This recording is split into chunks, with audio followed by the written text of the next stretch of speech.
Hey, welcome back. So today we're going to do the last video in the series on teaching you how to use Cakewalk. Let's get into it.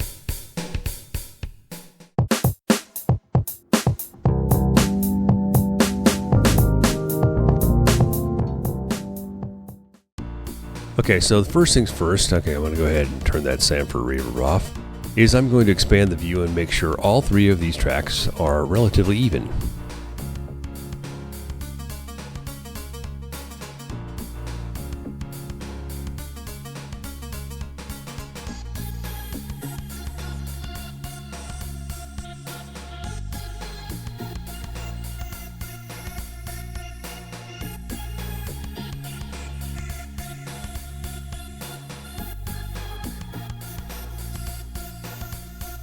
So you can make individual volume adjustments in track view, but we're going to switch it over to console view after we normalize.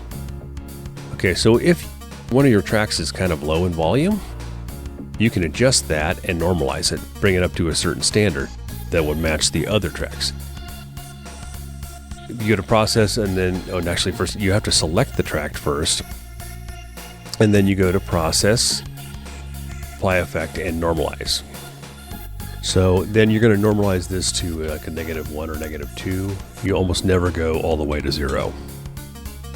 And hit OK. So we're going to go ahead and open the console view, and that's up there, and you're going to go to where it says console view, and you'll see it looks more like a mixer.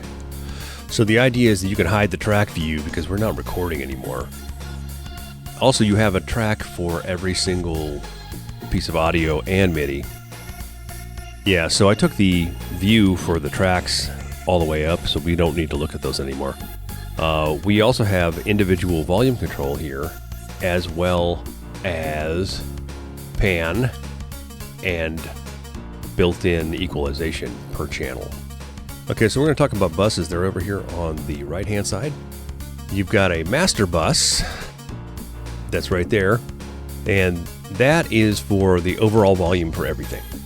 So the best way to describe how to use a bus is, say you had 8 channels of drums. You had kick drum, you had snare, you had overheads, and you wanted to send those all to one bus channel, and that way you can adjust the volume for all 8 track inputs at one time. Okay, so I had discovered that there's an equalization. Actually, there's a whole section in console view for each track, and it's designed to have its own equalization, compression, 2 pre, and additional levels for each track. It's called Pro Channel, and it is designed to use up less CPU cycles than the regular plug-in effects. Okay, so I'm going to go ahead and adjust the EQ for the keys a little bit here. Drop the lows a little bit there. There's a little switch down the bottom that makes this a shelf versus a midpoint, and you can adjust that.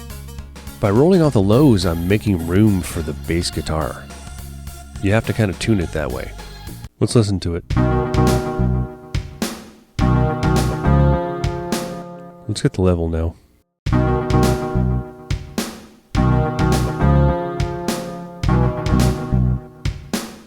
When I'm getting the levels, I usually drop the fader to quiet and then work my way back up. I'm going to go ahead and mute the keys here so I can concentrate on the bass.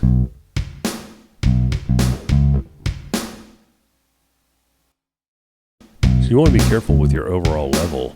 If it overloads like that, you'll see those lights. You can click on them to clear it, but you want to bring the overall master down a little bit.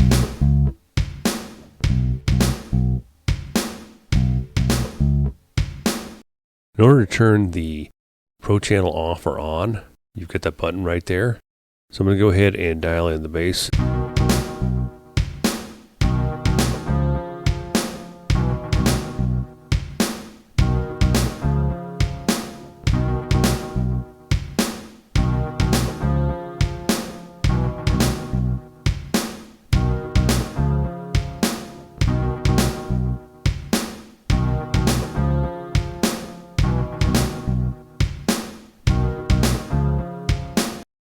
Now we pretty much have the sound where we want it. We want to export and export audio. Go to File, Export Audio, and then we're going to name the file. This is the mix down. Click on where it says project name, and we're going to type new song there. And then below that it says format, and you have WAV, which is your standard format. You can make an MP3 if you want to, which would be handy for if you need to email this to anybody. And then it's going to go to the file folder and the audio export of that file folder, the root folder. Then you're going to go press export. Now let's go to where that file is located. I'm going to go ahead and open up File Explorer. Okay, so we are going to go to the C drive, and then we are going to go to Cakewalk Projects, and then find the new song right there. And then there's a folder called Audio Export. And that's where we're going to find the song we just mixed. There's some other stuff in there too, but that's the main one right there.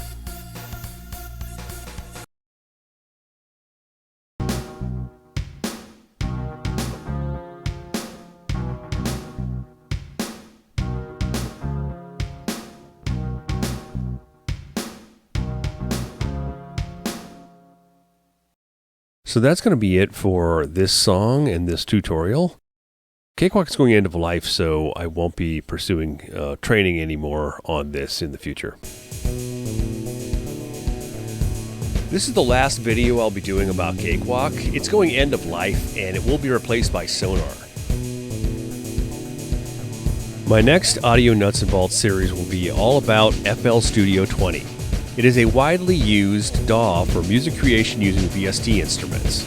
As usual, if you have any questions, you can email me at studioonaBudget@gmail.com. We'll see you next time.